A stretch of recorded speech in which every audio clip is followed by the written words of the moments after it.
Selamat pagi bersama saya Cindy Raja.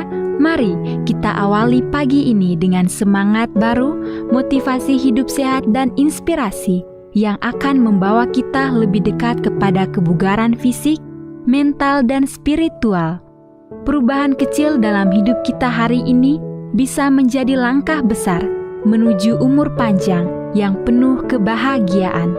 Bersama kita akan merangkul kisah kemenangan, wawasan menarik, dan kekuatan harian yang berakar pada kebesaran Sang Pencipta. Tetap bersama kami di program Renungan Pagi, di mana setiap kata adalah dorongan untuk hari yang lebih baik. Kita mulai pagi ini dengan syukur dan harapan menuju hidup bugar selamanya. Ditulis oleh Kai Kusma bersama Pendeta Denny Kanajo. Selamat mendengarkan. Salam, selamat pagi para pendengar yang diberkati oleh Tuhan dimanapun Anda berada saat ini. Kita akan sama-sama mendengarkan firman Tuhan melalui audio Renungan Pagi pada tanggal 15 Juli 2025 dengan judul Pengampunan di Kamar 283. Sebelum kita melanjutkan bacaan renungan kita pada pagi hari ini, kembali saya mengajak semua para pendengar yang setia untuk berdoa bersama-sama. Bapa kami yang bersemayam di dalam takhta kerajaan sorga, terpujilah nama-Mu ya Tuhan pada pagi hari ini. Sebelum kami melakukan segala aktivitas pelayanan dan pekerjaan kami sangat rindu sejenak untuk merenungkan kebenaran firman Tuhan. Terima kasih Tuhan Yesus, ampuni kami Bapa, karena kami sudah berdoa hanya di dalam nama Tuhan Yesus, Juru Selamat kami. Amin. Ayat inti kita terambil di dalam Mazmur 103 ayat yang ketiga, demikian firman Tuhan, Dia yang mengampuni segala kesalahanmu, yang menyembuhkan segala penyakitmu. Mari kita ikuti penjelasannya. Perawat datang ke ruangan tempat saya mengunjungi seorang pasien. Pendeta katanya, wanita di kamar 283 ingin berbicara dengan Anda. Saya berjalan ke kamar 283. Saat saya duduk di kursi dekat tempat tidur, wanita itu bertanya, Pendeta, maukah Anda memaafkan saya? Agak terkejut saya menjawab, saya telah mengunjungi Anda beberapa kali, dan Anda tidak pernah menyinggung perasaan saya dengan cara apapun. Apa yang Anda maksud dengan saya memaafkan Anda? Lalu dia menceritakan kisahnya. Ketika saya masih remaja, saya mulai menjual tubuh saya demi uang. Hal ini berlangsung selama beberapa waktu sampai saya mengetahui bahwa saya menderita satu penyakit kelamin. Saya perlu menjalani operasi untuk menghilangkan organ tubuh saya yang sakit. Kemudian saya menikah, namun saya tidak pernah memberitahu suami saya tentang kehidupan masa lalu saya. Pendeta, saya telah memikul semua beban dosa saya sepanjang hidup dan saya tidak tahan lagi. Anda adalah satu-satunya orang yang saya ceritakan kisah ini. Mohon maafkan saya. Saya mengatakan kepadanya bahwa dia tidak berdosa terhadap saya, tetapi dia telah merusak tubuhnya dan berdosa terhadap Tuhan. Lalu saya berkata, izinkan saya membagikan kabar baik dengan Anda. Saat membuka 1 Yohanes 1 ayat yang ke-9 saya membaca, jika kita mengaku dosa kita maka Ia adalah setia dan adil, sehingga Ia akan mengampuni segala dosa kita dan menyucikan kita dari segala kejahatan.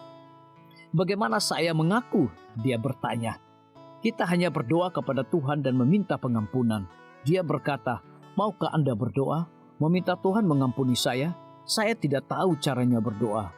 Saya jelaskan bahwa doa hanyalah berbicara kepada Tuhan sebagaimana kita berbicara kepada seorang teman. Saya menunjukkan bahwa dia telah menceritakan kisahnya kepada saya dengan mudah. Kemudian saya memberitahu dia untuk berbicara kepada Tuhan sama seperti dia berbicara kepada saya dan meminta dia untuk mengampuninya. Dia mulai berdoa meminta pengampunan.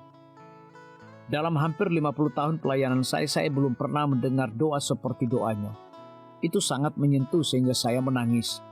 Tuhan memberinya pengampunan dan dia mendapatkan kedamaian. Dia bisa menangis di malam hari, tetapi tidak lagi setelah menemukan kedamaian dengan dirinya dan dengan Tuhan. Perhatikan urutan manfaat yang diberikan Tuhan bagi kita dalam Mazmur 103 ayat yang ketiga. Alkitab mendaftarkan pengampunan untuk penyakit rohani terlebih dahulu, barulah kesembuhan dari penyakit jasmani. barangkali sudah saatnya untuk memanjatkan doa pengampunan seperti yang dilakukan wanita di kamar 283 itu. Mengapa menunggu?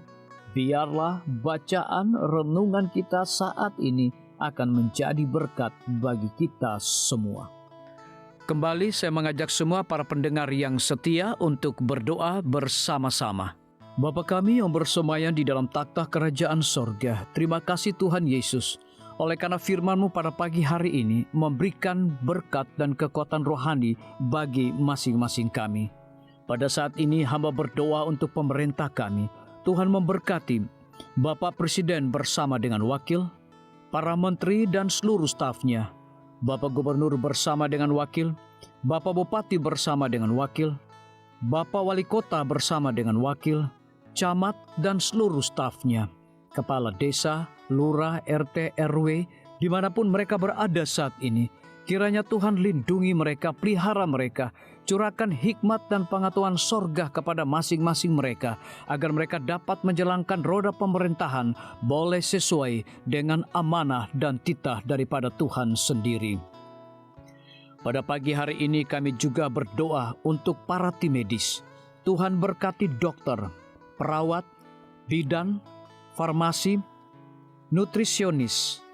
Kiranya hikmat dan pengetahuan sorga, roh dedikasi yang tinggi, roh kelemah lembutan Tuhan berikan kepada masing-masing mereka, agar mereka dapat memberikan pelayanan yang terbaik bagi setiap pasien yang membutuhkan pelayanan mereka setiap hari. Kami juga berdoa untuk guru-guru, kepala sekolah, siswa, mahasiswa, bahkan dosen di setiap lembaga pendidikan.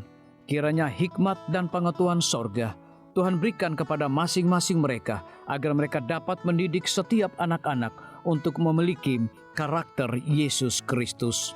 Hamba juga berdoa untuk TNI, Polri, PNS, wira swasta, petani, nelayan, ojek online dimanapun mereka berada.